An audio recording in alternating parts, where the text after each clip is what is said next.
All right, everybody, welcome back to another episode with Design Alliance. This is a place where passionate leaders come together. We're going to go ahead and build ourselves in order to take care of our people better. So today I have Claire Dobson with us, the man, the myth, the legend. Okay, and so what I'm going to do is I'm going to ask Claire a question. Just like last time, he's going to fire back with another question.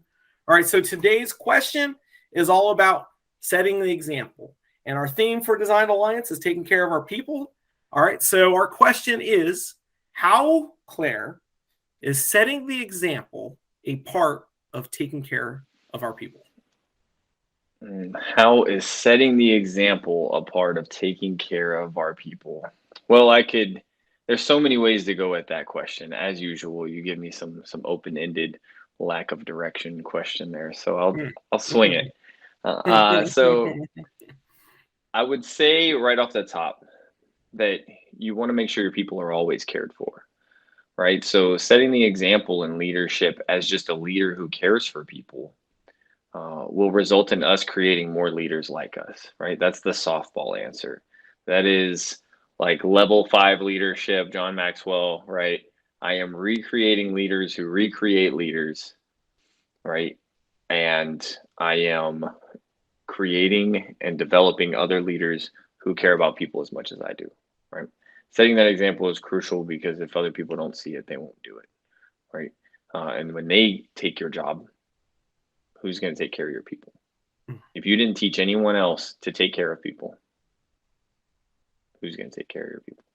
Right? We had an issue today at work, right? I'm in the Navy. So we had an issue today with a sailor who has had some alcohol issues in the past. And the sailor was really worried after missing. It was late for something. He was worried that his career was going to be over because he's had issues in the past. And as we talked about it as a leadership cadre, we talked about how, did we think this was malicious? Did we think it was because of a larger underlying problem? Or was this a mistake that wasn't related to alcohol, but that came up in conversation? Right? They had mentioned alcohol. And what I got to do was talk to a team of leaders and talk about how are you after getting this person in trouble because you think that taking care of him is accountability in this case, or are you after figuring out if he has something going on and getting him help? What are we after? What is our first response? Is our first response send him to the commanding officer? Or is our first response, well, what's going on with him? All right. And as I got to sit down and have, a half-hour conversation with this group of leaders this morning, and share my philosophies, I saw the wheels turning and how they kind of shifted and oriented. And I even brought them in the room a couple of them in the room when I spoke to the guy, just to talk about how we want to take care of you. This doesn't meet our standards and we have to address that, but we want to take care of you. And they got to see firsthand how somebody in a position of authority genuinely wanted to take care of the person over dropping the hammer. And so I got the opportunity to set the example just this morning, right? Just thought of that. And it felt good. And the funny thing is one of those guys is about to go become an officer, right? He's going to outrank me in the near future. And he didn't have experience in this area. And so I got to share some of that. So now we have somebody who's going to a different command in a higher ranking position. And now he's going to teach that to other officers, as long as he embraces it, of course, right? Which I think he did. He assumed. I saw the wheels turning, like I said. So again, that's one important piece of setting the example there. And then the other one I'd say is more on a personal, a deep level. When I set the example and I was consistent with my behavior matched my belief systems and what I said I meant about leadership, people trusted me. And I was able to influence them. Again, leadership is influence. I think I say that every time we get together, right? Leadership is influence, nothing more, nothing less. And as I was influencing people around me, they realized that they wanted their marriage to look like my marriage. They wanted their personal or professional successes to look similar to mine. They wanted the growth and development plan I had created for myself. And so, as I set the example of just as being a human, as a father and a husband, as a family member, and as a sailor, as a shipmate to other people wanted to be like that too. That is important because now these people are living more fulfilled lives. They are finding things that matter to them. They are living on purpose and with passion. And those are the things that I set the example for and that I want to do. And so, by my behavior, by setting the example, they pick up on things that are good for them and good for their marriages and good for their families. And I share as much of that as I can. Uh,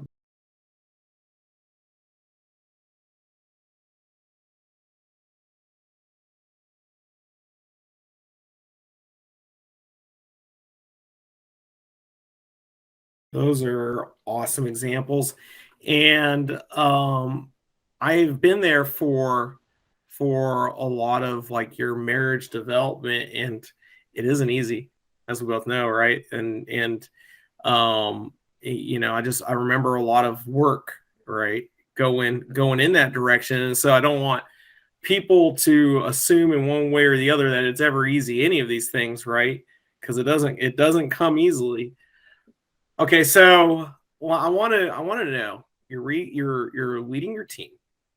I want to know what the number one, I always do this to set the example thing is from you. What is the one thing you never deviate from, you never sway from? You always do this thing when you're leading your teams, specifically because, well, I'm sure that when you're doing this thing, there's multiple reasons, but this is one of the major reasons. Setting the example is a major reason. So I want to know one of your behaviors. Wow, that was a tough question. Tom, I'd have to say, as my brain was scrambling just now to come up with an answer, I'd say the behavior that I never allow to get away from me, and that I think is most important when leading my teams, is my willingness to be wrong.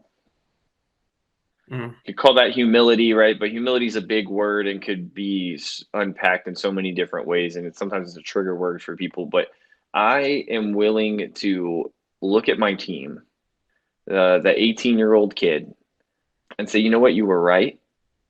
I was wrong. Your idea is good. Let's go with that. That is just so crucial to them. And they're willing to be heard. What that promotes, right, is it promotes radical candor. Yeah. Right. Because I'm willing to get feedback. And I think it's so important. And so I do give them space to say things that maybe I don't like. And I give them space to say things that to me that they wouldn't have said to their ranking, their senior enlisted or their bosses in other situations. So that's the one that I stick with and I think has gotten me the best results is if you really care about your people, you always make sure they know they care about you, that they know that you care about them, and you are willing to receive feedback and let them give you input. Best results. Awesome. That's great. That's great. And what I really like about that is not typically a natural thing that happens with leaders. Because when you're first going into like a leadership position, it's an uncomfortable thing, right? And it's so you're working from a place of insecurity sometimes. And because you're working from a place of insecurity, it can be really hard to have the humility to listen up because there's an air of bravado sometimes that comes with it. Like I need you to listen to me. I need you to have confidence in what I say. So I'm right. And it's a sign of maturity in the leader because as a leader matures, they are comfortable. I want to say comfortable. They are secure with themselves. They are secure with how to run a team or to lead. And so that answer is a mature leader's answer. That's a good one. I really like that. It's funny. Oh, sorry. What do you got? No, I was gonna say it's funny that you mentioned the maturing leader, right? And so today during that conversation that I was having with the leadership team, I could tell that they thought I was crazy, right? I could tell that this was like, this isn't what we do. This isn't how we do things. This is a really big deal. And I'm like, but why? Right? And I'm surrounded by 5, alpha male type, high performing senior leaders. And I'm like, hey guys, crazy idea here. But what if we really care about the person and stop talking about what we're going to do to him? That's right. And I put it out there, and they're like, I could tell they thought I was crazy. Yeah, but the confidence was just there because I've been over the last, as you and I have continued on this journey together. I've gotten so much more confident and used to people thinking I'm crazy. Where the first thing is, let's figure out what the person needs. Let's figure out the people part.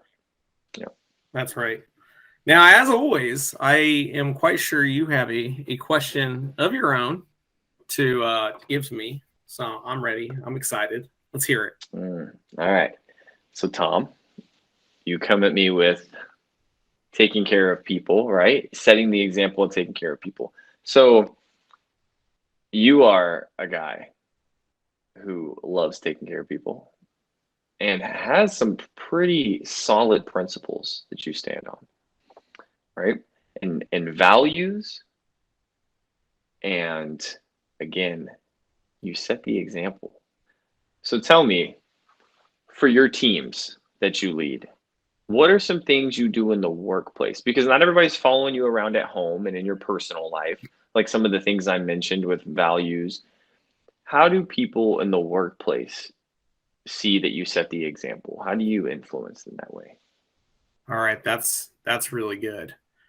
I think there are many layers of this. There's my day-to-day. There is when I am trying to emphasize a point, and then when I'm trying to make a change. Okay. And so my day-to-day, I would think that let's break down my principles, like the things I truly believe in. I believe in mastery. Okay. I believe in mastery. And I believe in autonomy. I believe in security. And I believe in professionalism. Okay. And so first and foremost, like how I do it, what I'm doing is I will never make myself a hypocrite intentionally. Like it will happen inevitably. We're going to be hypocrites. And when we do, we have to own up to it. Whatever it is that I'm trying to make as like my boundaries, my principles, my like standard operating procedure of like how we operate, never, ever, ever will I put down a rule that I will not follow. So that's the very first one. Okay. So how I set the examples, if I expect other people to be mastering their craft, then I too must show that I am mastering my craft. Because my craft may be on a different plane than theirs, but I too must master my craft. And in addition, I must have been a master of their craft. And if I'm not currently a master of the craft, I'm currently mastering their craft. Does it make sense? So I have to be able to teach. Okay, I have to be able to teach. And so by setting the example, I am learning their job to the point that I can teach them. And by that, I also expect them to learn their job so that they can teach and pass that down. Okay. Autonomy. So I believe in running my organization within the bounds that's given to me, but also somewhat autonomous. I come from a fast, agile community, and likewise, I tend to operate that way. And I also expect my people to be able to do that. So the way that I set the example is I have to learn how to be a good follower. Okay. And being a fast, agile leader, you also cannot be a maverick.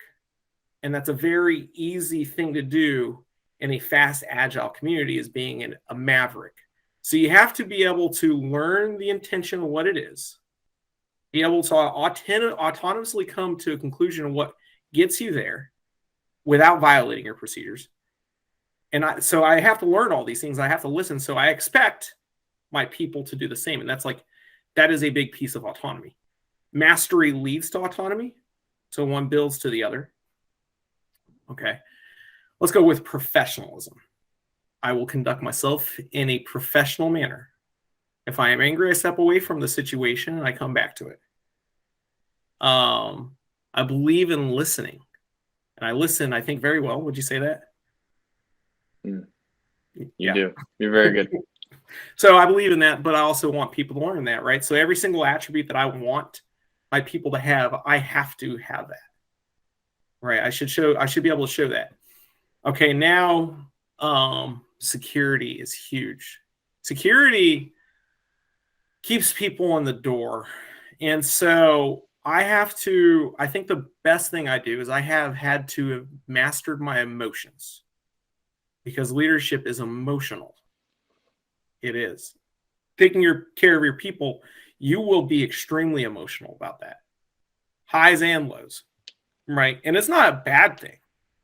But you have to understand, when you're a leader, like, everything that you do gets amplified in people's minds.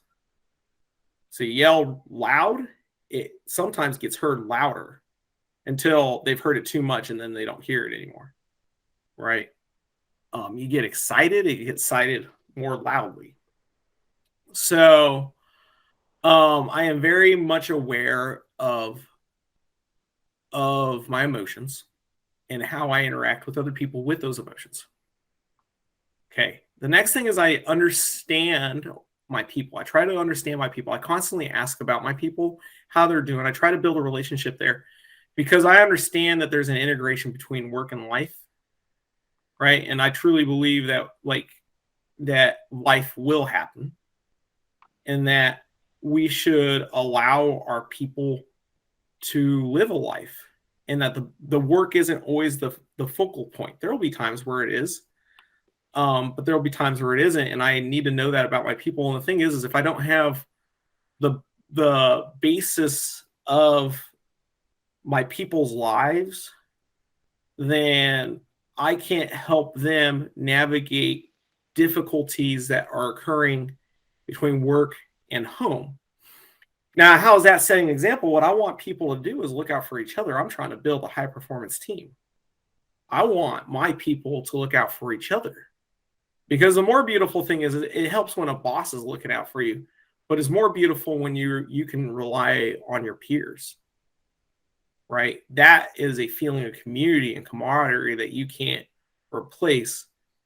So that is something that I try to set the example with, is learning about people, relating to people, connecting with them on an emotional level, because I want my people to attempt to do the same thing. And when I am doing that, I know that I am making the work a safe place. And when I am making work safe, I set the example of others making work safe. So those are different ways that I would go about setting the example in my workplace. So one follow-on question, or a point, I guess, for our community, is a lot of times we hire people for their skill set, and their skill set is not all exactly our skill set. So when you said that you master their jobs, we understand that that's not always a possibility, right? And is there another way that you go about doing that? Maybe just a familiarity concept, right? Yeah, let's take an example, right? You remember that? So Claire at one point had to be in charge of a IT division. Now, Claire is not IT division level yet, right? He's not. No, I'm not. So what I have seen other people do, and also this is what I do, is I learn their day-to-day. I think that's the foundation. What does it look like day-to-day, right? And then I learn their work process flow, right? So I can set some expectations. And then I learn their workload, right? And then I get a feel for how each of them, each person, let's say this is like an example, like right. I'm thinking right now, I'm in charge of IT division, right? I would get an idea of how other people felt about the skill sets of their peers. And like, it's hard because sometimes there's a little bit of drama in there. There can be. So you got to filter that. You got to learn how to filter that. But I think like going on that level is a good start. But I think that at no point can we substitute learning. Right. And the reason why is that if you're going to be a leader, you are you're going to want to lead to managerial solutions, but honestly, people don't need managerial solutions from their leader. They probably already thought of it. So oftentimes when they're coming to you for a leader, there's a couple things that they're really asking for. They have a technical question, like no kidding, do not know how to do something, technical question. The second one is, if they're coming to you with a problem, they probably know the solution, but they probably just want to have permission to do the solution. Right? And in that case, if they would just want permission to do the solution, you need to be able to understand what that is. I would say understand the impact of that solution, because you don't know, if you don't know what you just agreed to, taking a risk. And that's all right. You can trust that. It's okay to trust people, because sometimes that goes forward. But like, you also have to be okay with the fact that if you're going to trust people, at some point things are not going to go your way. Right. And that just comes with that territory. And then the other one is going to be a life problem. Right. People come to their leaders with life problems. And more times than not, we want our people to be able to navigate their own life problems. Most times this is going to be I know how to navigate this life problem. I just need the ability to do so. Okay, cool. But on a rare occasion, especially with our younger generation of workers, they don't know how to navigate the life problem. And if you have a relationship where they trust you with life things, like you just said previously, that there have been times where people brought up that they want their marriage to look like yours. Right. Well, you can speak some depth to that. There's knowledge. There's a knowledge base and experience there. Right. So I don't know if you could ever completely escape that.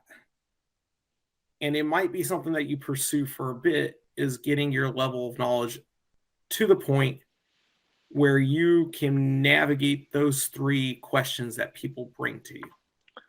Well, I think you answered it. Even before you got to why people come to you with problems. And I just think that it's a good substitute. Maybe I push back a little bit, but it's a good substitute to say, I don't need to be a master of your job, but I need to be familiar, and not just from a technical, and you are very technical, Tom, right, bro? Like I know it, I've seen it in action, but from a people standpoint, just from the leadership side of the house, I need to be familiar with what they do, because what they do matters. Right. And what am I communicating to them if I don't know what they do, what their workload is, and how they go about doing it? Now, do I need to know the how? No, but their day to day. When you said that, I was like, that's what people are missing, is when you come into a leadership situation, or maybe you're already there, but if you don't know what their day to day looks like, bang for your buck, go find out what their day to day looks like. Take a couple hours and go spend some time with your people and figure out where their challenges are, what their shortfalls are for resources, for time, for support, and then what their day to day looks like for them and their team, depending on what position you're in. And that, I think, is even more important than mastering their job, depending on your position. Of course, every position requires a certain level of mastery. Dude, I love that.